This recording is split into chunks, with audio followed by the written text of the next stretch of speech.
Right.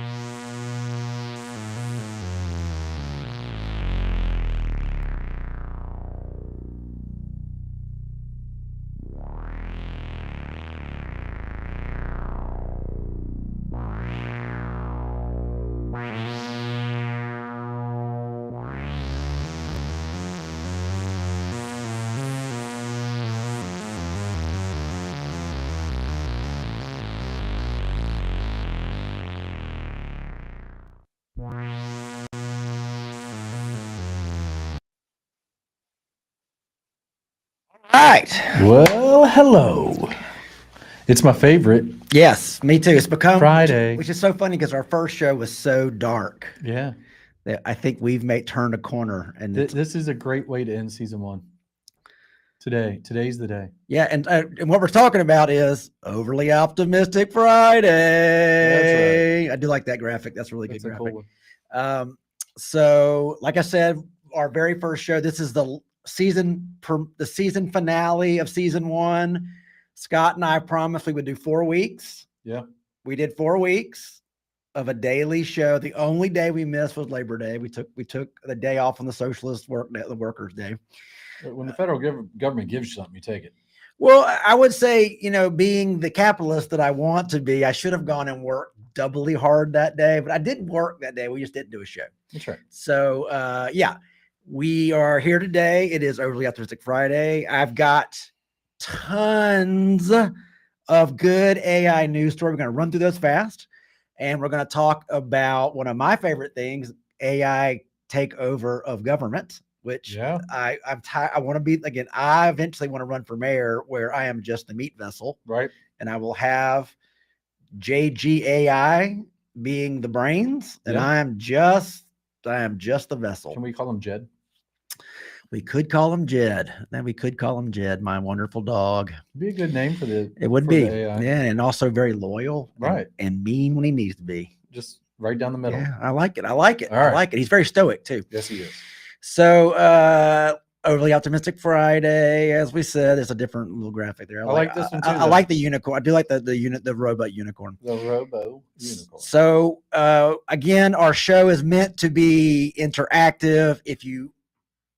If you would please tell us what you're eating for lunch while watching us, or going to eat for lunch, or wish you were eating for lunch, put it in the comment section. We will put you on the show. I promise you, we'll put your comment on the show. We have the technology. It can be done. That's right.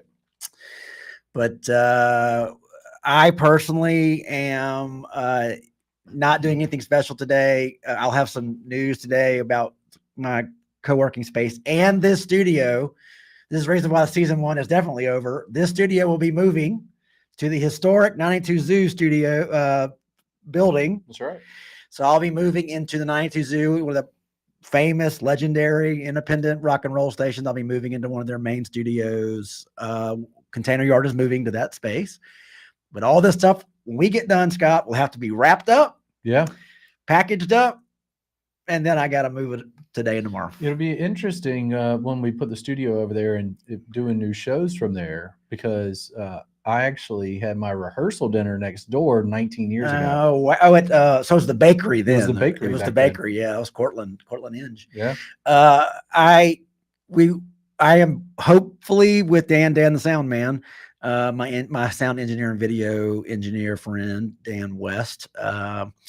We will be creating a new audio studio, which I'm not worried about the audio studio. I've never had a problem with audio.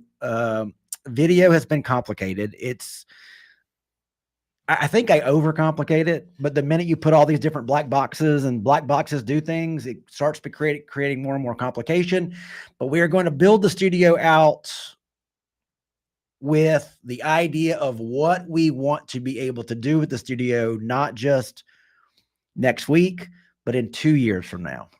And that's a great point, because you built this studio 10 years ago. I built this. Well, no, not 10 years ago. I built this studio and it upgraded throughout the years. Well, that's what I'm saying. You had to 7 years ago. Right. But you had to bolt on new things. I had to bolt on, not start. From scratch. And I will tell you, COVID jump-started video because of Zoom, right? Everybody had to live in their living room and work from their living room. But and also I never wanted to do video. I was against it because of the complication of the editing and the complication of live broadcast. But with COVID, I had time. I lost a lot of my podcast clients, and Uncle Henry, legendary radio personality here, still on the air on KSJ, and then he was on the Uncle Henry show on he still is on WNTM. We want to do a variety show, a 70s, 80s style Johnny Carson late night show. We did it during COVID, and with Dan the Sound Man, with a live audience, we created our own 90-minute show. So it showed me that it could be done, and it could be done reasonably affordable. Right. And then I did a small version of it here, of course, without a studio audience. You can't put a studio audience in here. So I mean, it'd be a real small one. It would be loud in here, and it would be very hot. All that body heat generating in here. It doesn't. It gets pretty warm in the old Deep Fried Studio. But that's where we are now. Big move, container yard. It's going to be a great space. It's a lot different than the space we're in now. It's, I would say, more closed in and not quite as open at all. But I think it's going to be better for the company, better for the people, and it's also going to be a hell of a lot quieter too. So. Yeah. I'm looking forward to it. I've been over there, and you're going to help us out, Scott. You're going to help us out with the. You'll put me to work.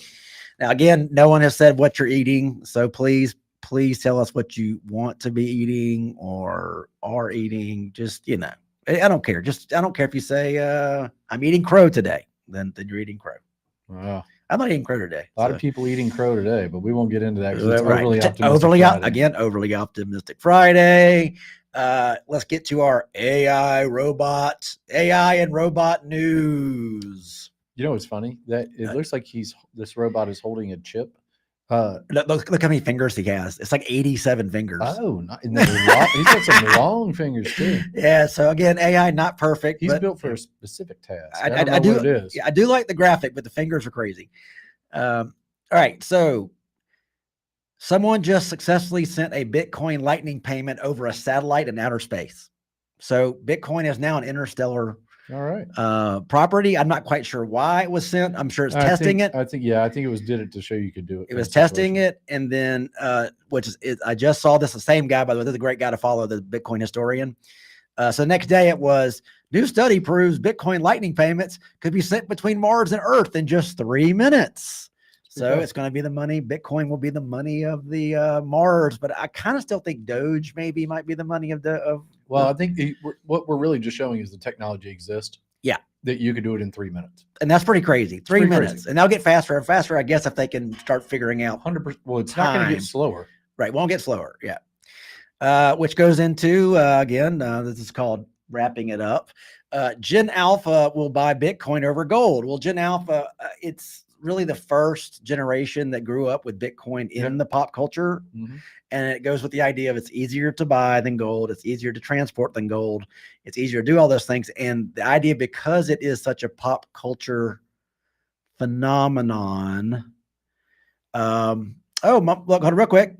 My mom is eating a smoothie. Mama Gwen's eating a smoothie. And Doug Kilborn says, I'll take the fifth on that question. What was the question? I bet he's talking about where he's going to eat, because I bet our guy Doug is going to roll up to that Taco Bell Y2K menu and do some damage. Right. Probably doesn't want to admit Y2K Taco Bell. Taco Bell. And he's actually a pretty healthy dude. Maybe he's not doing that. But again, that's why he doesn't want anybody to know. So again, Bitcoin, just quick news. It's not surprising that they'll buy more Bitcoin than gold. No. And again, it also has to do with the 21 million, and gold is starting. That there's a 1 trillion ton meteorite in space, by the way, that's nothing but gold. What would happen if we could capture that and bring it? Then gold would pretty much be worthless at that point. It's basically worthless now that the Japanese, not the Japanese, the Chinese have now built a rail line through Nepal. Yeah. It cost them $400 million. People said, why in the world would you do that? It's to move rare earth minerals out of those mountains. All right, so here we go with our next AI story. This is pretty cool. This company called Deorbit. You need to check out this company.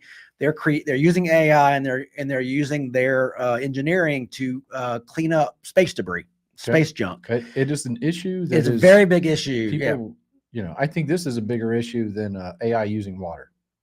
Very much so. Or again, Like, you can't have stuff problem. smashing into satellites. That's right. Yeah, and it's pretty wild. I mean, the smallest little bolt could destroy $1 billion satellite. Yeah. So, And take out telecommunications. but it's a really cool company called Deorbit. And when you hear the guy, this Lucas Rosentini, he was told early on by all these like testing stuff he would never be an astronaut. That was his dream. So he still learned, okay, I can't be an astronaut. They're not going to let me be an astronaut. I can still work in space. And now he's got a company working in space. So I think that's really cool. This next segment is brought to you by Meducate AI, where care is with clarity. So Scott and I have this company. Check it out. If you get a chance, it's for your doctors and for the patients to understand their procedures better. And our medical is DeepMind Bold Drug Discovery Promise. And DeepMind is IBM, correct? I don't know. Yeah, I think it is. But they're accelerating to predict these protein structures using AI. And what's amazing is, I'll turn off this thing, 90% of drug fails in trials at the cost of $2 billion, and it takes 10 to 15 years. Okay. Right. If this hype is true, AI could flip this equation, making disease research more viable and turning personalized medicine from a pipe dream to production lines. And think how much money that saves pharma. That is a lot of time. What's that time cost of 10 to 15 years? That is crazy. Well, the 10 to 15 years has to do with the human studies that are. I understand that, but what this is saying is DeepMind is going to put these things faster into these simulated trials to jumpstart that. So the FDA will have to decide that simulated trials are equal to human trials before that will matter. Doug Kilborn is saying, if you see me eating Taco Bell, it's AI. So that's what I would say. That's what I would say too. If I wanted to go eat. That's what someone would say if they were actually doing. Oh, it's AI. Yeah. Trump would do that in a second. 100%. Yeah. So, but Doug is pretty health conscious. So. We'll take Doug's word for it. Yeah. So let's go to the next Meducate AI health story. AI guided camera makes solo surgery possible in Chile. He's doing laparoscopic, which is elective surgery. But the idea is there doesn't have to be a number 2 surgeon there, and there's less people in the surgery space. I'm wondering if that's going to bring down the cost of surgery, maybe. Well, it also allows specialists to be in areas where they could not otherwise be. So you can go to, if you're in remote Chile and you go to a surgery center, right, he can have a surgeon from Santiago can dial in, and essentially do the surgery remotely. So it's pretty cool. So again, we'll see more and more of this. So think about this from a rural healthcare perspective. Okay, you could put a surgery center up in Monroeville, right? You could or West Texas with a robot, with a nurse, hundreds of miles away from any major specialist. Yeah, a doctor, a nurse, a full surgical team. But that you don't need a cardiothoracic surgeon or a general surgeon or a bariatric surgeon, because they can dial in. So that doctor will be able to do their surgery in that rural area. So again, rural areas now have the expertise of the big city. Everybody. Now, I do have a question for you. Do you think, and I'm not going to say in your lifetime, because I don't know what to say about that. Okay, in the next 5 years, do you think there will be robot surgeons who are just AI that have been trained on the surgery with no doctor looking over it? In labs, yes. In China, yes. But not in America, because we're too insurance companies aren't going to. But again, if you're in, let's just say, a emerging, developing country, why wouldn't you? That's right. Why wouldn't you? Okay, all right. Yeah, I think in America, insurance companies won't move fast enough. Yeah.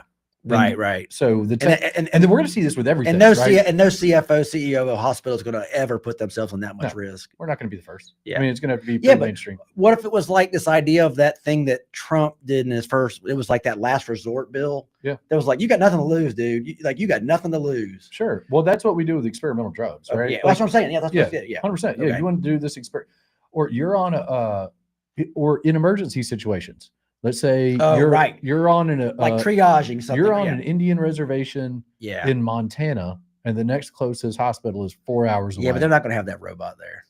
They will, because the federal government can pay to put one on every reservation. It's there, and all of a sudden you've got this technology. You've got the infrastructure. Right. So CMS, which is Center for Medicare and Medicaid, could put one in every rural location. I have a perfect example for that in Star Trek. Tell me.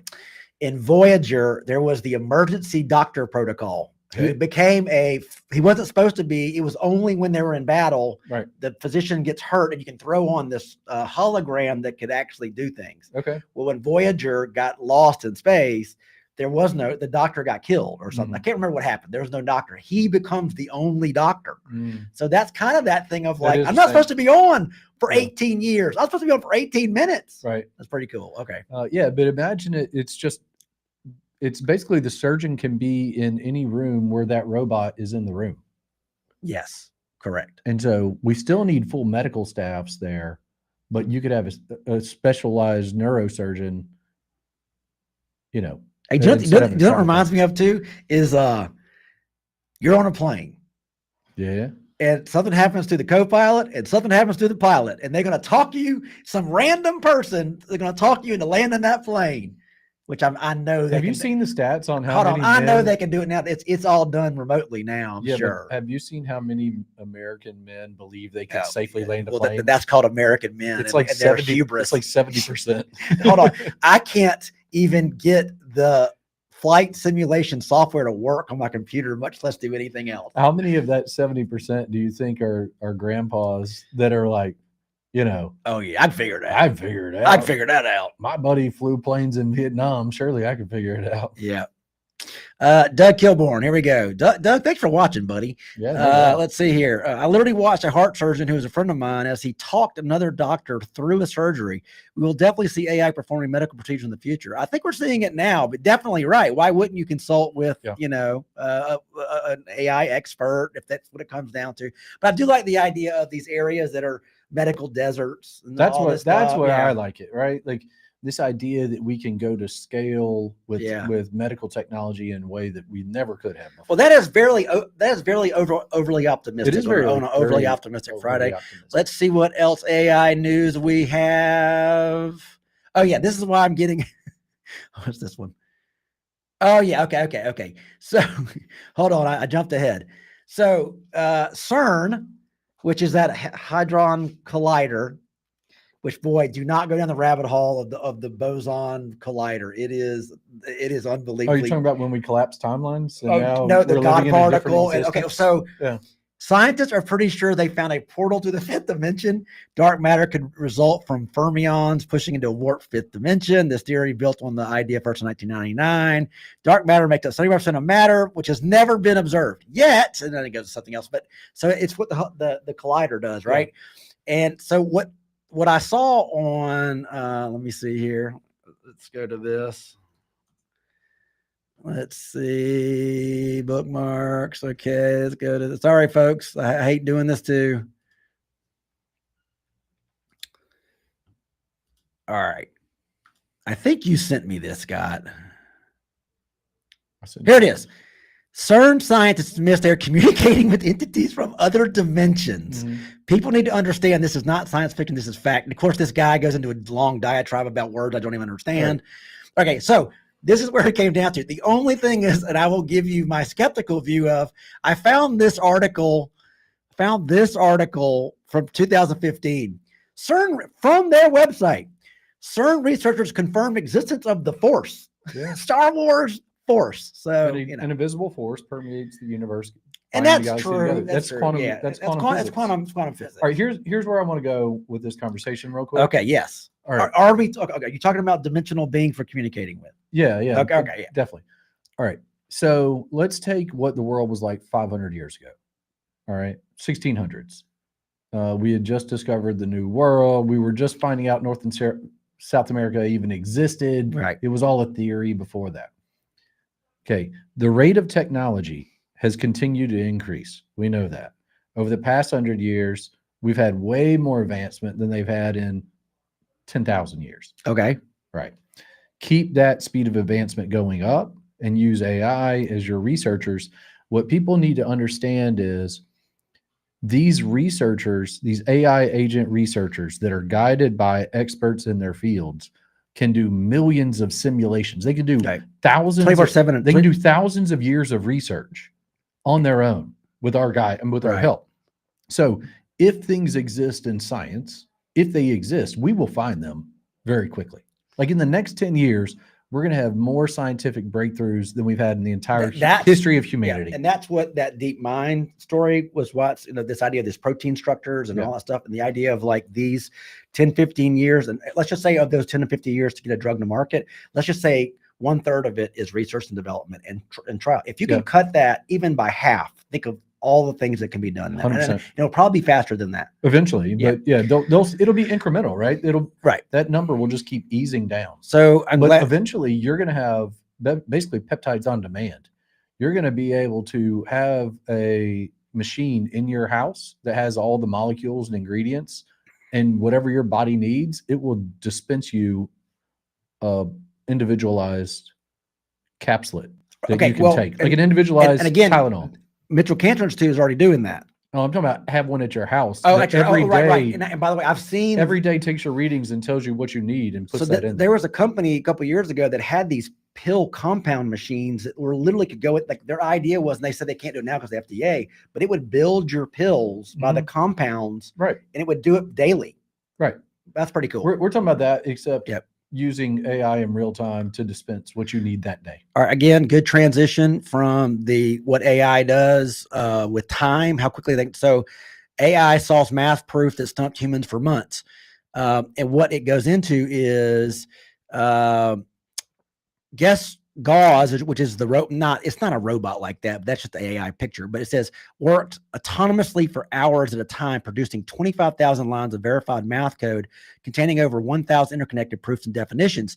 And the idea was it expands mathematical code by 100 to 1,000 times within 12 months, creating. So the idea is like this thing never stops working, never stops fixing, never starts problem solving. So let's say human experts made intermediate progress on the challenge, with the community completing a medium version in July after 18 months. So this is this is the stuff this is where it goes. It's about the compounding of knowledge. And also they're collaborating with this thing. It's these two, Terrence Dow and Alex Kontrovanich. Right. But remember, as soon as this gets published and they open source their code, now every single AI can train on their work. That's the compounding effect that we're seeing. I think I sent you the video of the company in China that believes they have taken it from like the efficiency was like 12,000 tokens a second, to like 16, and like took the speed up to 2,000 tokens a second they could process. And you wrote me, if this is true, this is a big deal, if somebody verifies because the DeepSeek thing that crashed the AI markets a couple months ago was kind of hyperbole. It was very exaggerated. Well, the amount they spent on training data, they misled us. And also said they didn't use NVIDIA chips, and you find out they use NVIDIA chips. Well, the reason they said they didn't use NVIDIA chips is because they're banned in China. Oh, right. It had to say that. So they had to say that wasn't NVIDIA. All right. This is another story here. Let's see. This is why I am getting out of podcasting. Startup produces 3,000 AI podcasts weekly. It's this quiet network.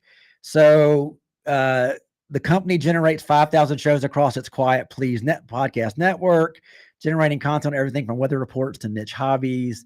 I just don't have the ability to scale like this, but this is what needs to be done. But also, I get why it's being done. I'm using this a lot. We use it for the show, by the way. We use a lot of AI for this. But I will tell you, if you love your host, be careful, because it might, I'm not saying, if you love the AI host, you love the AI host. No, here's my but what you lose a lot of is you lose a lot of the host and the here's what this celebrity of that. This is the Temu and Shein of content. Yeah. Right. Like if you wanted to buy something quality, you don't buy it from Temu and Shein. Yeah. But if you want something for one time, I want a one-time use, or I just want something cheap and quick, then you use it. But it also could be that idea of like, if it is a good weather, like what a great idea to create a weather, like again, automate the crap out of it, right? Where it's like by zip code or by city, and you're constantly putting out this updated 5-minute weather thing. You can make money on that. Yeah. Well, here's what else you could do. If they're creating 3,000 weekly, I would imagine 5,000 weekly. 5,000 weekly. Yeah. I would imagine they're just A/B testing, and they'll keep 10 of those 5,000. Oh, right. Yeah, dump yeah. the other No, 4,900 you that dump aren't it. getting No any one, traction. no one watches this garbage. Get rid of So, it. yeah, and or you refine. Something. Refine. Yeah. But the point is, by being able to test that much at once, they'll be able to get results a lot faster than you and I doing 21-hour shows to and not be able to get tons of feedback. We got Doug again saying Australia is leading the way in AI surgery with many remote areas. No, yeah, you're right. I've been to Australia, Jack. There is nothing but space in Australia. Million-acre cattle stations and mining operations. They have a major need for technology. Like definitely, yeah, man. Australia is on the edges are people. In the middle. Nothing. It's crazy. Yeah. It's crazy. Now, I never even went to the middle because they said it's very difficult to travel. Well, why would you? Just like our country too. The Midwest is very difficult. Texas is hard to transverse too. Yeah, but imagine like 10 West Texases in a row. Oh yeah, yeah. Australia, man. Without anything in between. And also, I will tell you, everything wants to either burn you or kill you in Australia. That is true. Yeah. There's a thing called the burning bush there. It's not what you think it is. It's not like some biblical thing. It's this like poison ivy stuff that if you touch it, these fibers stay in your hand and your skin forever, and it burns your hand. So I didn't touch. So when they told me that when we were walking in the outback, yeah, I literally put my hands in my pockets and didn't touch a fucking thing. And they also have lizards and frogs that will spit stuff in your face that will kill you. I saw that on Jurassic Park. Yes, yeah, it will literally kill you. Yeah. So, but again, I had a great time though in Australia. It was 1988. Okay, so this I'm not quite sure if AI helped with this, but I did get it on an AI channel. Then I was on a Dutch study found mosquitoes were 1.3 times more attracted to people who drank beer and had sex the night before, while sunscreen and fresh washing reduced appeal. So what it tells you is wear more sunscreen, wash yourself more, quit drinking beer, and quit having sex. I think I'll just take my chance with mosquitoes. Well, I can't drink beer anyway because it does terrible things to my stomach. So that is your little mosquito tip for the day. And now we're getting to like the story I want to get into. Albania appoints an AI as a governor minister. So I'm not going to read this. I'm going to go ahead and let Agent Zena. I'm going to let Agent Zena give the rundown on one of my. This is what I've been waiting for. We've been talking about this for at least since 3 years. The guy in Wyoming ran for mayor. Yeah, and he, it's called Vic. Right. He was going to be the meat vessel. Vic was going to run the city. Now he didn't even win. He didn't even win in his primary. But I love this. So we will now let Agent Zena explain this new AI government. Hey there, tech trailblazers. Agent Zena here, shining a light on Albania's bold new move. An AI named Diela, meaning sun, appointed as the world's first virtual government minister. Imagine a referee who never takes a bribe. Diela's job is to oversee public contracts, making sure every deal is as clean as a freshly printed blockchain ledger. Launched in January 2025 to help citizens navigate government services, Diela's now tackling corruption in Albania's scandal-plagued public tenders, a key hurdle for their 2030 EU membership dream. Prime Minister Edi Rama says Diela's AI brain ensures 100% corruption-free decisions, like a lie detector that never blinks. But here's the catch. Without human oversight, could someone hack the sun's rays? Analysts warn even Diela might be dimmed by clever manipulation if safeguards aren't tight. For AI and crypto fans, this is a wake-up call. Tech can rewrite the rules of trust, but only with bulletproof systems. For the everyday person, it's proof the future's knocking. AI's not just for sci-fi anymore, it's cleaning up government. So keep your eyes on Albania. They're betting on a digital sun to burn away corruption. And if it works, well, even Norm MacDonald might say, that's one smart cookie? Or should I say smart code? This is Agent Zena, signing off. Stay curious, stay decentralized. I tell you, Johnny, I did not have Albania on my short list as the first country. The bingo card did not have AI corruption agents with their. I think it was a commerce minister, is what it is. Procurement. Yeah, which makes sense. That means POs matching the money matching the POs. Where did it go? Did it get delivered? And did it get hidden somewhere? Right. What I do love about it God, I can't remember if this was a radio show, Beyond the Blockchain we do, or this show. No, it was Beyond the Blockchain. When the idea was it came out of the AI mayor. It was like, what do we think AI could do better than a human? And one of the very first things was the inability to bribe it or corruption, or it would root out corruption. Right. As long as the code was protected. As long as the code's protected. As long as the code is protected. Right. And so which you would need to keep the code on the blockchain open source, right, so that people would notice if there was a change, and no one can monkey with it, right? Yeah. But that to me would be one of the things of, again, collaborating with AI, with government, to this idea. And I think Doge was trying to figure out how to do this, but we don't even hear about them now, which is very sad. I'm sorry. Well, that was one of the things I was most excited about with this new administration, and they just have killed all that. Maybe they're doing it in the background now. I don't know. We were just being naive. Yeah, or they just wanted the votes from the tech bros, and they had no intention. Yeah, and now Elon is, and he's saying the one thing that I said once he left, it was like, government cannot be fixed. Well, he basically said it's easier to get civilization to Mars than it is to fix the nonsense we're doing. But but I do love the idea of this tool, right? Especially for, again, cities that are understaffed and under talented and all these things. If this can come in to say, wow, we don't have to fire anybody. But here's the biggest we risk. Don't have to fire anybody. Instead, we're making it more efficient to do more of the bigger things, or to deal with the residents more. Here's the biggest risk. If you are a small town and you do not have an AI expert on your team, and somebody starts convincing that AI to do things that you don't like because they're able to manipulate it, they hack through you don't even know what's doing it. They hack through its code, and it's producing results that this person has asked for. And we see this all the time in testing. I actually just saw a video. I don't know if I sent it to you or not, but a lady got a $17 discount ordering a dress online because she convinced the AI that it was wrinkled. She's like, well, it's wrinkled in the pictures. I'm not buying a wrinkled dress. And they're like, well, we'll give you $17 off if you'll take the wrinkled dress. Yeah, we'll show that a little bit too. But yeah, you can negotiate now online with the bots. But Sierra Catalina told us, I know how to talk to AI customer service and get exactly what I want because I know how to talk to it.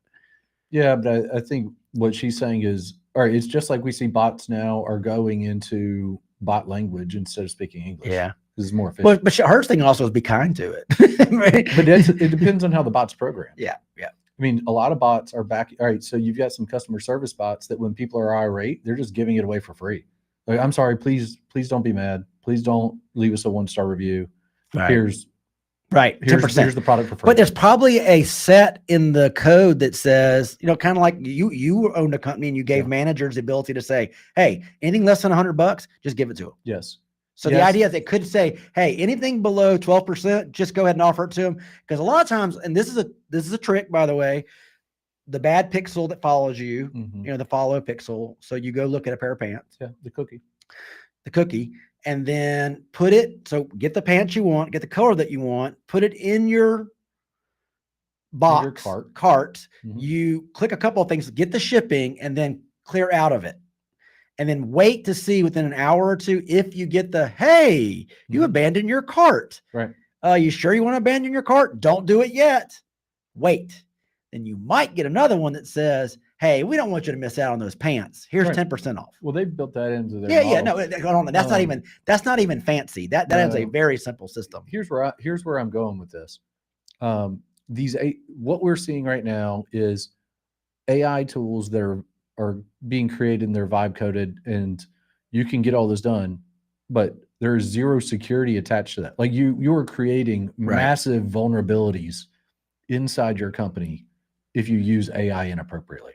Right. Well, that's the thing that if it's not properly implemented. Well, and that's the thing I keep seeing in the reports are the vibe coding, the people who are not experts at this stuff, that while the app works, there's like I said, massive backdoors, massive holes, which by the way, might have been built into the system. Might have been on purpose. Yeah.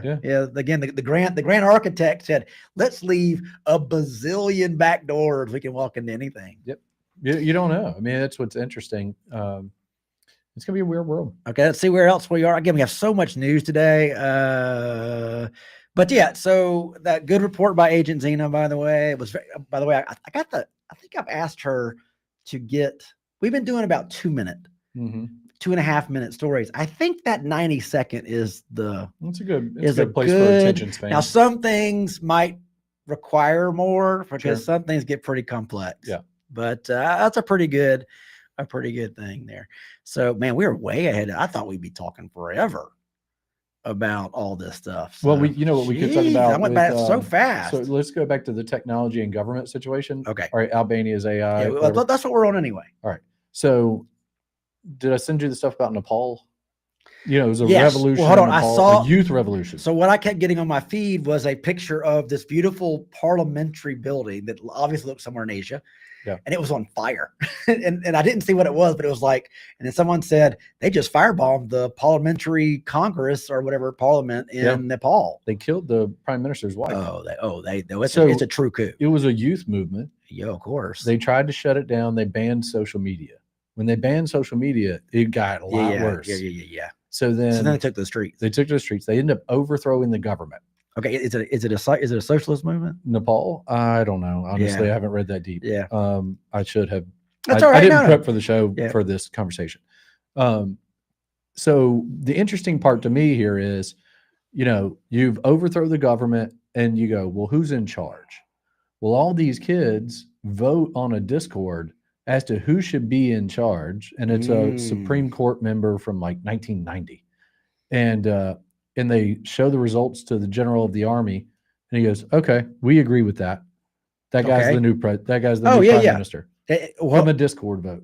From a Discord vote. That's how they convinced the army general that. But it's always an army general takes over because they have all the power. They have the power. As long as they flip. That's right. That's why I don't want to listen to anything about there was a coup at the Capitol. No, there was not. You could say a lot about January 5th. It was not. It was the weakest, limp-wristed coup of all time. If it was a coup. All right. Hold on. What are you looking up? I'm looking up. I was going to look up what kind of government they were trying to install in Nepal. I'm looking it up too. But it's crazy to me that the Discord could get that. It's just a really weird. Do you go on Discord a lot? No. I don't, and it's terrible because we're in the crypto space. Yeah, and there's so much information for these companies that they put all their and I don't use it enough. I got to be honest.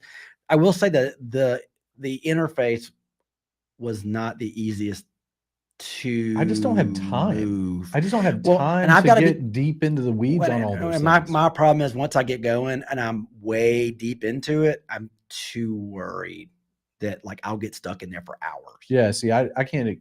That's like bad drugs to me. If I expose myself to it, I'll overdo it. We got Ben Griffiths. Thanks for watching, Ben. There's all too much trust required in development. Yes, the development of who's watching the watchers. That's right. That's a great the watchman. And you're right. It very much is. And I think that's the problem with any technology. We kind of allow, let's say, no, the recent political upheaval in Nepal marked a widespread Gen Z protest that forced Prime Minister, blah, blah, blah, had to do with high unemployment. At the time included the Communist Party of Nepal. That's not good. A left-leaning party marking the government. Wait. No, that's who was in charge. Was who was in, right. So it's a revolt against its Maoist background. So, well, they want more socialism. They're not socialist enough. I'm sorry. We need more free stuff. While some leftist publications frame the unrest as revolutionary reawakening with calls of trustworthy left-wing ideology and organization, it's more of a generational revolt against a broken system with risk of being co-opted by monarchist or external monarchist. I'll tell you why monarchy is the best form of government. Tell me. Less ammunition to change it. Okay. You know what I'm saying? You only need one bullet. A true monarchy. Not really. Typically, that causes a civil war. But when you have a very, very complex system, there's way too many things you have to change instead of just getting rid of a king. Yeah, but that's not how it works. Well, that's what happens. That's why it worked in history. Hold on. A true monarchy. I know you're thinking of Britain. Britain has a parliamentary with a figurehead king. No, I'm thinking about the history of I'm thinking about historically, whoever cut the king's head off became the king. Correct. When you take down a king, you better take the king down forever. Right. Yeah. That's what I'm saying. But it's a Hold on. You still have Napoleon would be one of the best ones to look at, even though did he take down a king or did he take down? I can't remember what their form of government was at that point. But Napoleon had to have at least part of the military behind him. I think you always got to have. The Oh military God, behind you. yes, you have to have part of the military. Again, I mean, it goes back to the fact if you want to take over a country, you have to have the henchmen. you know why It says Caesar? now it's why. You know why Caesar took over Rome? Because he brought his army Yeah, of course. into Rome. And that was the scariest thing about the generals that came back from the big campaigns. Right. The Caesar at the time was always so worried about when they came back, are they going to come back and take me over? Right. Because they know they have the people behind them because they're the hero of the time. But it's weird, right? So you see unrest everywhere, and AI is only going to make it worse, right? In France, they're rioting in the streets right now against Macron's administration. Always have riots over there. The UK, they're throwing flags up everywhere. In support of their tradition, what they consider their traditional values. Even more so, it's the King George flag. It's nationalism. But it's all of them, right? Wales is flying flags. Ireland's flying flags. Wales don't get along too good with UK to begin with. They don't get along with anybody. They do not get along. Well, the Irish are even more. I mean, they're a collection of people that, you know. I didn't realize Ireland was neutral in World War II. Did you know that? No, they were neutral. They probably were. Didn't want to be on Britain's side. Well, I again, whatever reason I didn't realize that. So I watched Dunkirk. You know what else though? They have the advantage of they've got to invade the UK to get to us, or they just come around us, and we can't defend ourselves. Who are you talking about? I'm talking about the Irish.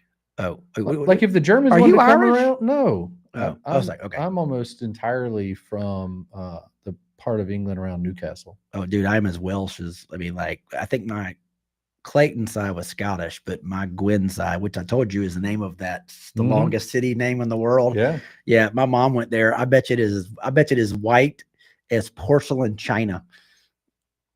Not anymore. Wales? I think Wales is pretty. Oh no. Oh really? No. Oh, the immigration problem is not. They're resettling immigrants everywhere. Have you? That's the problem. Yeah. This is the problem. Can you imagine all the gibberish that is spoken from other countries that are there and the gibberish of Wales? It's like Babel. No one can understand anybody. Have you watched a Welsh TV show? No. It's a crazy language. Well, you know, it is a crazy language. You know what's interesting? We think of Europe, like we think of these other countries in Europe as like, oh, that's France. Oh, that's Germany. If we thought about our states that way, like if we compared our states to those places, we'd be like, oh, that's Germany. You know what we'd be saying? Oh, that's Mississippi. Oh, Mississippi has a higher GDP. Yeah, right. And a better standard of living. That's scary. Than Germany does. That is so scary. Ben Griffiths over here. What's Sealand's defense force looking like these days? Okay, if you didn't go to Micronation Monday, we did cover Principality of Sealand, a micronation in the English channel. Ben, I don't think it's any better than it was when they went to war with Germany, when Germany tried to come get their treasurer, who was had a warrant. It's probably some AR-15s and some flare guns, and actually, it has a lot to do with during certain times of the year, the wind is so bad out there, you cannot get an airplane, you cannot get a helicopter even to land on the thing at the wind's so bad. But yeah, Sealand, I think, is pretty neutral these days. Then they're not harboring German fugitives, that they're treasurers. So Doug has an opinion on what happened with the Irish. Doug Kilborn has an opinion here. Let's see. Irish, we just sleeping off a hangover and showing up too late for the war. Now that is horrible. We would never say something like that. We didn't. That's right. Doug did. That's right. Doug. The Irish are well known for their partying ways. You know my favorite part of Irish culture? What's that? The goodbye. The Irish goodbye. Yeah. My wife told me about the Irish goodbye, and I do like it. I'm real good at it. I think it leads to the mystique. You know, like where did so and so go? They were so gregarious when they came in. And all of a sudden they just disappeared. Disappeared, baby. That's the way to do it. Yeah.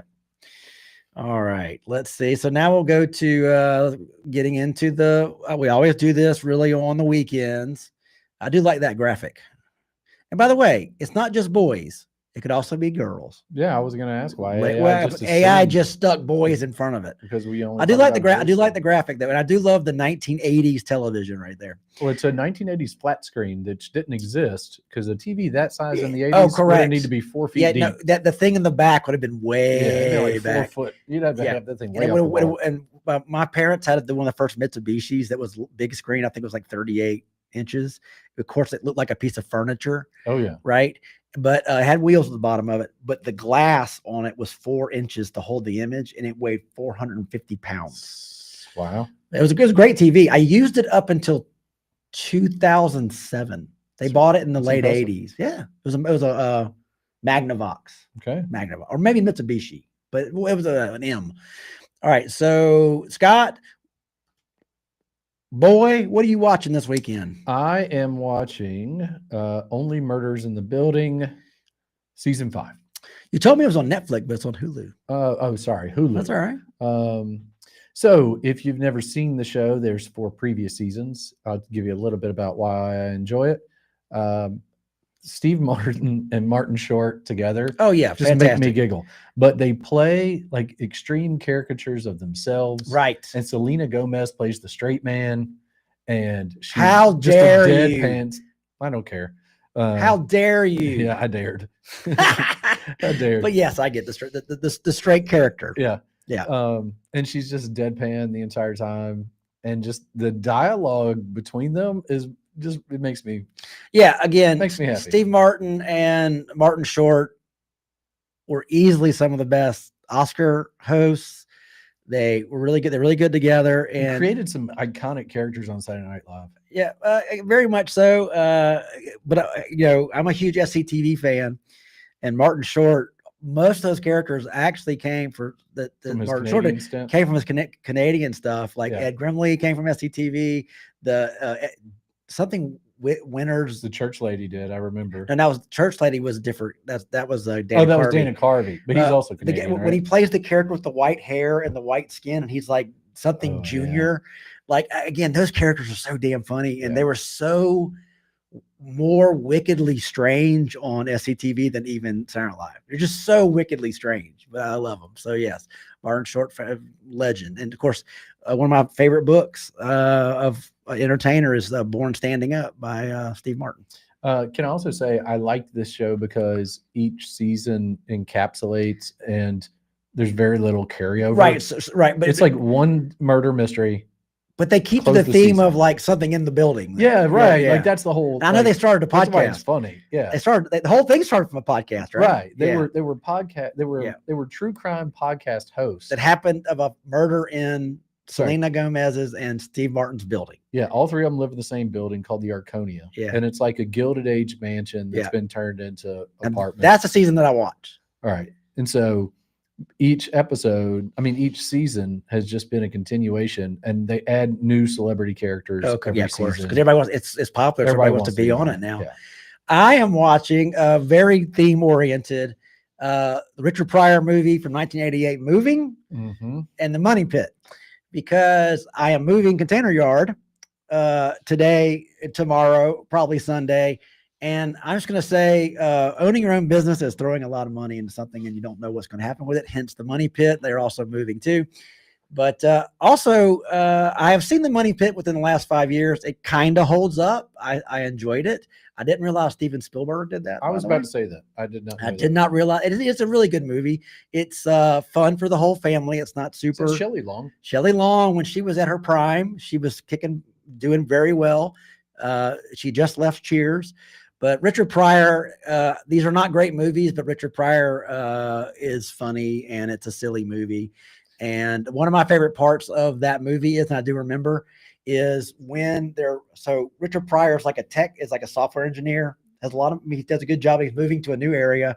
He's never really owned a home before. So he meets the sellers of the house with their agent. And they're walking through this beautiful house, big 5-bedroom, all this all this technology in there. They have this big, huge pool in the backyard, and they're really super sweet, nice. And they're saying, oh, well, there's the entertainment center over there built in, but we're taking that. Ha ha ha. And there's the pool over there, but we're taking that too. Ha ha ha. And you think it's a joke, but when he shows up, they literally have taken all the cool things out of the house and they said, there's nothing here. He goes, we told you we were taking it. I do remember that part being very funny. Richard Pryor is pretty funny. And the other thing too is the truck drivers that are moving from Detroit and I think moving to California, they just go on an adventure with their furniture and just don't show up, which I think is funny too. So, but it's kind of like that movie with Michael Douglas Falling Down. Oh yeah. Remember he gets crazier and crazier. Well, Richard Pryor because he gets so frustrated, becomes the character. He becomes more Richard Pryor. No, he becomes the Falling Down character, and then it becomes like where he puts his, his bandana on. His tie becomes his bandana, and then he goes and he's like starts getting all his stuff back, finds the trucker, beats the trucker guy up. I have no idea. I have not seen that movie apparently. But again, it's not going to hold up, but it's thematic for me. I've watched so many things in my life. I need to watch thematic shows on weekends because it just gives me that's fair. Oh, I will show you another thing that is a really good movie, and I didn't realize today's an anniversary of it. And I would suggest this movie to anyone. It is the movie Rounders. That's a good one. Oh yeah, man. Matt Damon and then oh gosh, Ed Norton. It is a really, really good movie about, I would say, the underbelly of professional gambling, because rounders are people that don't play in casinos. Rounders are people that play in these back rooms. And John Malkovich's character of the Russian is absolutely brilliant. He is charming and frightening at the same time. I feel like he'd be like that in real life. I think. Well, have you ever seen Being John Malkovich? No. You've never seen Being John Malkovich? I mean, a long time, probably in college. It's fantastic. I mean, it's one of the most meta movie ever. Well, I knew that. Yeah. I mean, because it's the whole thing is there's a doorway on a 13th floor, which doesn't exist in buildings, right? But it's a weird short room. They have to duck your head in the whole floor, and they find this little small door. And when you go into it, you go into the mind of John Malkovich. But somewhere along the way, John Malkovich finds out about it and goes and finds the building and goes into his own mind. And that's where it gets like Inception. Yes. And it is crazy. I got to watch that. Yeah. Being John Malkovich, John Cusack, who I love, but I would never sit across the dinner table or share a drink with him because he would absolutely hate me. He is a very Charlie Kirk would say that's exactly who you should have dinner with. Well, no, because he would be a terrible person to have those arguments. He's a very short-sighted, narrow-minded know-it-all. Yeah, I am not. I'm not a known person. I have no meaning in this world other than maybe my mother and hopefully my wife and my father. But I've gotten to the point where I question everything that I believe these days. Where most people that I would say that live in those high lofty towers and are worth lots of money and people have eyeballs on them, they're very difficult to talk to. Oh yeah, I don't. Somebody's got to want to engage in an honest conversation to get anything out of it. Otherwise, you're just yelling at each other. Well, my thing is, why do I understand this idea of what people say, like find a conversation with somebody that disagrees with you. I don't have time for that now. I don't want to do that. I don't ever want to do that. No, you don't have to. Yeah, and I don't. I mean, but now if I got into a conversation, I'd be polite with somebody to a degree or walk away. I just ignore the conversation. I just don't have the conversation. Well, I'm learning, and I've learned this because I just don't find that I've ever been approached with that conversation in an intellectually honest fashion. Right. Every time I've been approached with that conversation, there's a motive. What they wanted to say to me, and they just wanted me to give them an opportunity to say it. Well, and I just don't engage in that because I don't have to. And I usually do it when I'm drinking, and then I don't explain myself very well, and then I get frustrated, and I'm not getting frustrated at the person, I'm getting frustrated at myself, and it usually ends up becoming very aggressive, and it looks like it's not a good place for me. So when I get in those questions now, I usually pull that thing of like, look, man, that's a question for a philosopher or a theologian. I am neither. And then I will say, let's discuss who's better, the Beatles or the Rolling Stones. I'd much rather have that conversation because we're not going to get into a fist fight about it. Yeah. Doug has a suggestion. The actor Tom Hardy, which is awesome, he's incredible, has a series called Taboo on Tubi, and it's fantastic. I think Tubi's free too. I think so. Yeah. I just watched a Tom Hardy show with Pierce Brosnan, and it's the Irish Mafia. Yeah. Damn, it's good. It's on Paramount Plus. Mm-hmm. Woo, it is intense. Well, Tom Hardy's intense. I'll tell you another good Tom Hardy thing is a movie called Bronski or Bronstein. Bronstein. Oh my God. He plays UK's most violent I've seen this. prisoner. Yeah. It is so intense, and oh my God, it's amazing. While we're on the topic of TV, I read something yesterday you might find interesting. So the NFL, Peacock paid the NFL $100 million for an NFL playoff game. Peacock, the app. Yeah. NBC owns the app. Right. They paid $100 million for the rights to stream one playoff game. Golly.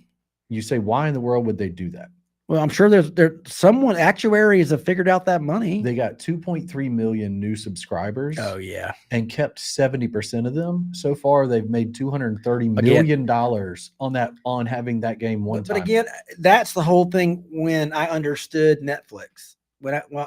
Not just the technology. It was this idea of learning from habits, learning this, learning that. And it was the idea of now we've got less guesswork in the entertainment business. And if we make this thing, we have a 95% chance to return this amount of money. Right. Because of data, not how you feel, not what you think. It's the sheer thing of this thing is going. And live sporting events is where the streaming channels are going. And that's the last straw for cable and primetime TV. You can spend $100 million developing a series that people may or may not want to watch. Right. People want to watch the NFL.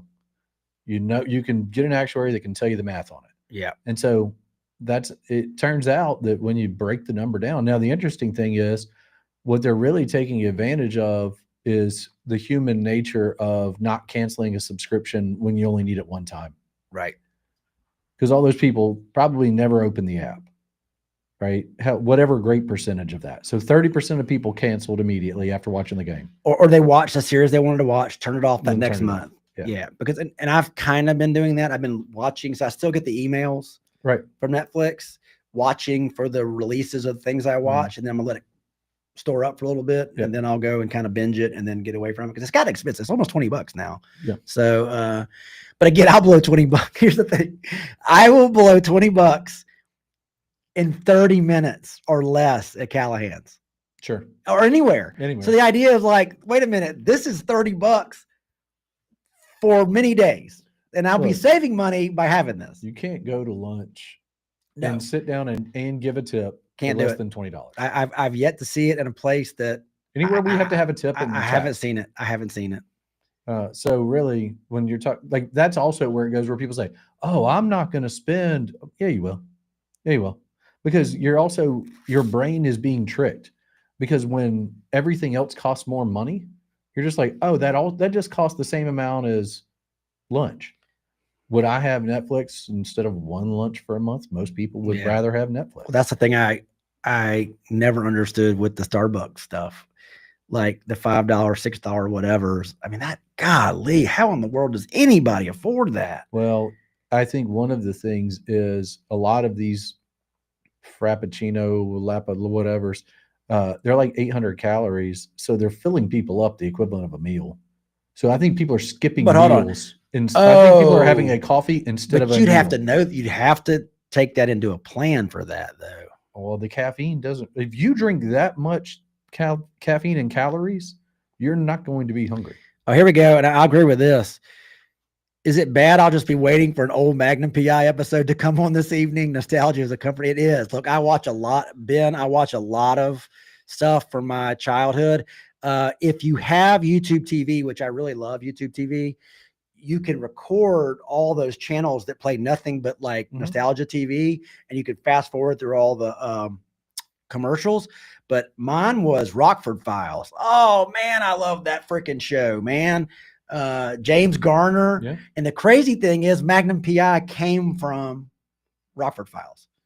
But it's not the same character. Tom Selleck was a better version of a better looking, younger, better detective version of of Rockford.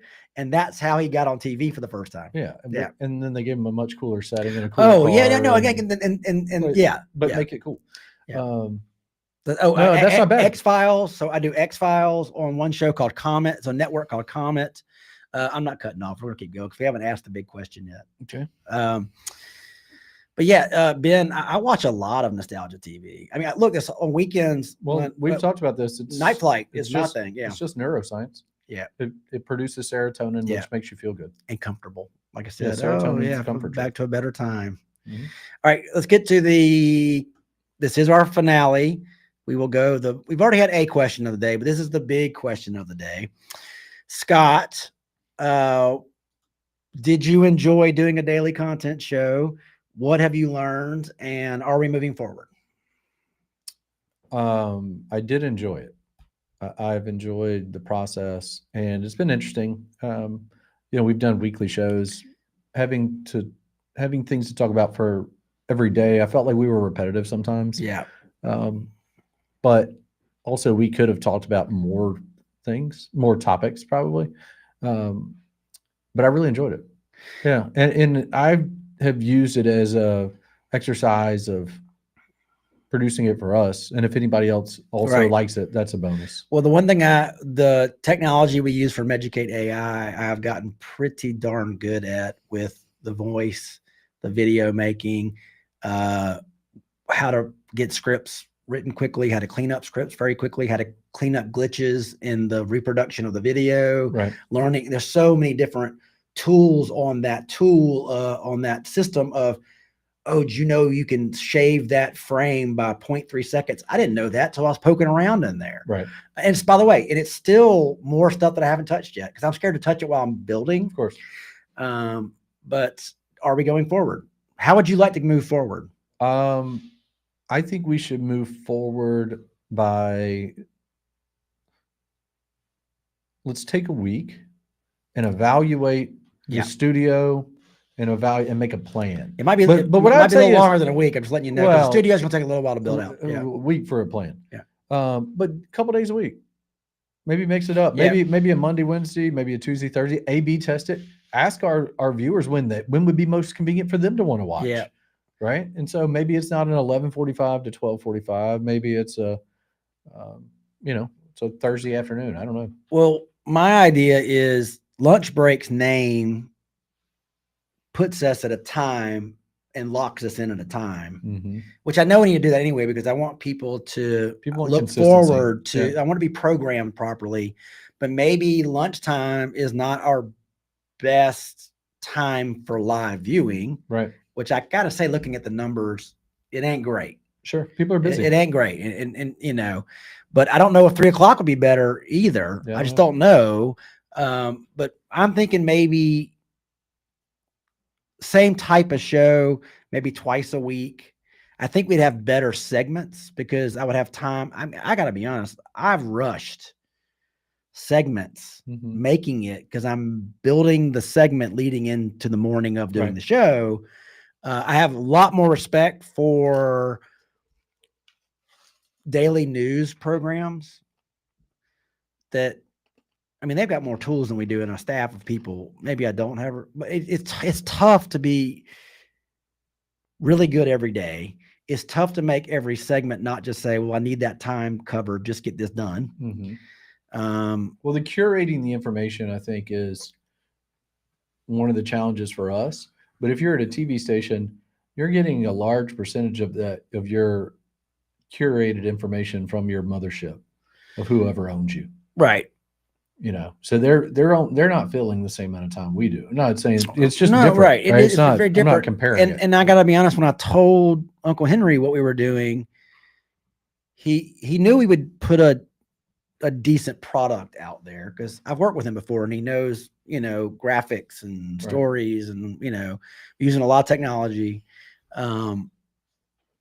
But he said, he goes, be prepared. He goes, man, prepping for a daily show it's a grind, man. It's like, Right. it's like working in social media. It never Mhm. stops. Luckily, we're not really a news show, so we're not dictated. Right. Sometimes like yesterday, we could not talk about Charlie Kirk. Right. If you did that, that would be, I would think, Callous. disingenuous. Yeah. But I have learned a lot in the process of how to find stories quickly, how to get help finding stories quickly, and the good thing is, and you've always said this about our radio show and this show, it's stuff me and you would be sharing these stories Mhm. on X and stuff. We'd be sharing these things in our DMs anyway. Right. So really, we're just curating things we know. Scott's going to find this interesting. Johnny's going to find this interesting. Maybe our audience will find this interesting. Right. And so I would say 80% of it comes from our DMs on X I of think like, that's check probably this out, check Yep. that out. And then, that has helped a lot. And then having the days break down with, we're focusing on this today, focusing on this day. I think we could do that with a 2-day schedule, but it's segments. Sure. Like I think overly optimistic something should be the last day. thing every Last day, segment like every day. AI news that makes you feel good, or hey, this is the stuff we're talking about when we're Right. looking at, like, this is the stuff I've been waiting to hear. That's one thing I would say I learned is you can get on a dark path Woo! real fast, and you've got to be really intentional about pulling yourself off of it. And also, especially if you're getting information from the internet, they're going down that path because that's a better news story for them. It Right. clicks to say, here's this really cool thing. Mhm. And then boom, it changes. And it's like, but here's the pitfalls that we will probably fall into. Right. Hence the fact of, and especially if you look at social media is being blamed for a lot of things, how Mhm. dangerous it is. And that's one of the things they're saying. AI is an extension of look how we handle social media not very well. Wait till you see this bad boy Right. once we get going. And I understand that correlation. I do understand the correlation. Oh, if you think that humans are going to do a seamless transition with this technology, you have not Of been course. paying attention. Well, any disruptive, but that's a whole part of the word disruptive technology or disruptive influence. It's But- meant to disrupt. Okay, so with that in mind, it should be okay for them to tell us the truth, which is we're wiping out white collar jobs the next 5 years. Figure it out, but they're not telling us that, Yeah. right? Because it is that disruptive, but they're trying to lie to us and say it's not that disruptive. Everybody will just integrate it into their life a little bit. No, that is not what's going to happen. Yeah. It is going to replace you at your job. Well, It's coming for you. You may be further down the path than somebody else, but it's coming. Yeah. Well, that's we can't end on that. That was a bummer. I'm not ending on that. This is overly optimistic Friday. The overly optimistic part is you won't have to work. You're not going to have a job to go to, folks. Yeah. So, Well, hold on. There will still be jobs for a while For a because while. the robots will take a lot longer than the white collar jobs. that's true. Well, how about this? If you're under the age of 23, there ain't no job for you. Oh, here's one thing I will say. In our area, we've been told this. Whatever technology comes out there and whatever the price is, the companies here will not pay for it until they absolutely have to. It is. We have been told. They're also not. We have been told y'all need to not worry about selling to your own city They're also with not with Magic They're AI. also not going to cut Brenda out of payroll. And send Not her yet. home. Not yet. Not yet. Brenda brings a great casserole to the Christmas party. Well, We can't let her go for they'll AI. wait for AI HR to come in and do all the firing. Once they finally hire AI So, HR. One, You know what'll happen? Your insurance, if you don't use AI, this is going to be in every field. Oh, right. If you don't use AI, yes. your insurance is going up. we showed that exoskeleton suit for people working Yep. in a factory or in a warehouse. Wait a minute. You don't have that $20,000 exoskeleton suit? I'm Insurance sorry. going Your up. insurance is going to be triple. Yep. OSHA is not going to give you a B grade, not an A grade. Well, I don't know how they grade, but Yep. yeah, you're definitely in the idea of especially driving a car. Driving a car. Oh, wait, you're driving a 1976 Charger? Yeah. That doesn't have cameras all over it and you don't have any safety features at all? No, I'm sorry. I'm not insuring that car. And not only that, but you're a human behind the wheel. Oh, yeah. We're not That's a insured. faulty creature. You know what you have to pay to get it? Yeah. Seriously. That's faulty code. Why would you let a human drive when the computer can do Yep. it? Why Faulty- would you let a human Faulty do it? code. Damn right. Like, no.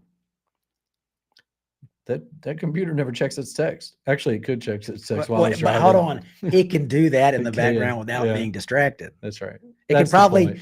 can probably write a whole text messaging system in the Yeah. background and not change what it's doing. So that would be a good idea for like a subnet for DAO would be outsourcing your Tesla's computer system to be used to run whatever Oh, right. Yeah. whatever somebody wants to run. Yeah. You're just outsourcing your GPU but whenever your Tesla is not running, Right, you just like when right. it's parked, It does. it's All, just, it does like the local pool cleaning guy that lives next to you. His books. yeah, It just. Oh, hey, here's all your books. That's and right. and you get paid $80, whatever. Yeah, I because love it's that. doing the. You I have just got this empty compute sitting there. Again, if you have this ability and you've got this technology, the other person that want to buy it, they're more than happy to lease it from you. Then you're winning. Yeah, You're leasing that space from you. Yes. Yeah. Oh yeah, dude. And you create a good service. It doesn't matter if it's in my house or in my Tesla. mm-hmm. I'm getting it done for you. And again, you probably don't have to touch it. It'll be totally automated. They would have no idea. They don't know where it's. I have no. When I do something on the internet, I don't know where the server lives. Again, that is the idea of I like sausage. I don't know how it's made, and I'm not quite sure I want to know. Even if you want, like, even if I wanted to understand how this worked, it would take me 3 months worth of doing nothing but trying to understand how the internet works. All right, here's Doug with some good advice here. Spend the time on making the show you really want because the audience will come. I'd worry less about the time slot. I agree with that. It just helps to have a space for or more apt to see you. I will tell you the time to do any show, especially an audio show, is a morning show because people get up, they turn on their app or whatever, and it's not watching TV. It's actually more of the audio. Yeah. But I don't think we could pull off a 6 to 8 time slot AM. No way. I will tell you, it is eaten into this. I'm sad for it for a little while for taking a break with the show, but part of me is glad because I need to be putting this time into Educate AI. I have fallen down on the things I needed to do because I put this daily deadline, got in front of the weekly deadline every day. So now I'm hoping to take that 3-4 hours every day and put it into Educate AI a lot more for the things I need to get done. And I kind of need to do that because my personality will not allow me to just turn on that camera and go. Sure. I've got to prep. Yeah. I've got to make graphics. I've got to do my research. I'm not talented enough to just turn on the microphones and go. So hence the daily deadline trumps the weekly deadline, even though the future is Educate AI for me, not this show. Right. Well, I would just tell you, if you feel that way, I do not feel that way. I do not feel like you've let anybody down. So, well, I appreciate that. But again, I am my harshest critic. Look, I think it's a very good thing to hold yourself to a higher standard than other people do. Whatever that standard is. But that was really good advice, Doug. Thank you for taking the look. Thank you, everybody, just for taking the time to watch it. Even if you watched 30 seconds of one of these shows over the past month. Yeah, thank you. Thank you. And if you have feedback, we're pretty good at accepting it. And Doug, make the show, great advice, make the show you would want to make. It's also to make the show you'd want to watch. Right. I always tell all the podcasters, all my podcast clients, if you're not making the podcast you would listen to, you're failing. Mm-hmm. You need to stop today. Don't get me wrong. I'd love for you to keep paying me, but you have to make the show that you are passionate about. You have to make the show that you are excited about. You have to have the interviews that you can't wait to do. Now, right. Is there a home run every episode? No, but you need to be making at least the attempt of a show that says, I would listen to the show.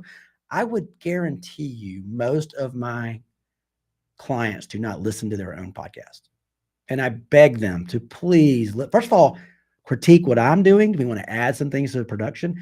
Also critique your performance because right. You're not going to take it very well from when I tell you you need to do it. You need to listen to yourself and then we talk about it. And then do we agree upon this could be quicker? This could be funnier. This could be shorter. A lot of the time it's just trimming. Sure. And I would say most of my shows have trimmed their time and that is everything. Be dynamic, pithy. I love that word pithy. Be dynamic and be short and make your as dynamic and use less amount of words as you can, but be as dynamic as you need to be. The opposite of what we did today. The opposite of what we did. I can't even schedule this for a rerun but it's our season finale. So it was fun. Yeah. Doug and Ben, thanks for sticking with us. Anybody else on there who's lurking? Thanks for sticking with us. I know Mama G's on there. Mama Gwen's on there somewhere. So let's see. One last thing from Doug here. That's right. Authenticity is everything. And people know if you love what you are doing. I agree. I will say there's shows that I watch and comedians that are just getting paid and it's obvious as hell they're phoning it in. And it's like, yeah, that's a phone in. And also, here's the other thing too: is I still don't understand how you have 100 writers for anything.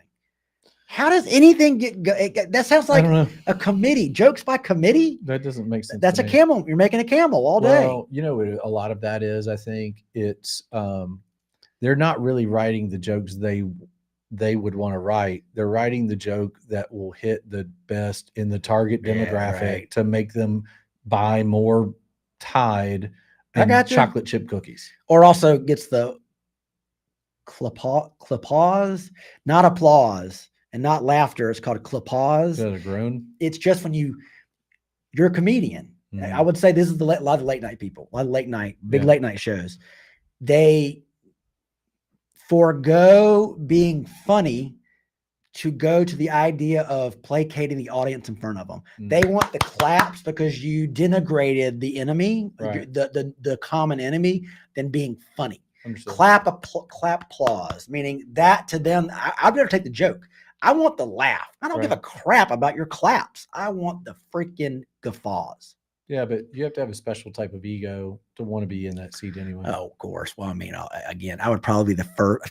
I would probably sell out so freaking quick when you put all that money in front of me. I would fold like a cheap folding chair from Academy.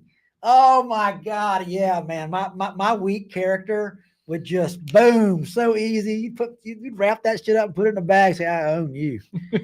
Oh yeah. Woo! That's a good way to end it. How That about is. I'm a sellout, baby. Not Again, the right amount of money. That's right. And it's a lot of zeros. Pre-rich. It's a lot of zeros. That's right. But I wouldn't hurt anybody. I can tell you that. I'm saying, but you know, changing my comedy routine probably could happen. Well, ladies and gentlemen, thank you. It's been a great 4 weeks. Lunch breaks. The name may or may not be back, but Scott and I will definitely be back, and we will always be on, not always, but every third Tuesday night, 8 p.m. Central on 106.5 on Beyond the Blockchain. And it's been great. Scott, thank you for your hard work, and I've enjoyed our co-hosting of this show. I have too, Johnny. Thank you for all the hard work you do to put the show together every day. And like I said, even if you watch 30 seconds of this, thank you for taking the time to do it. Hope to see you again next time. And everybody, thanks again. And them's the lunch break.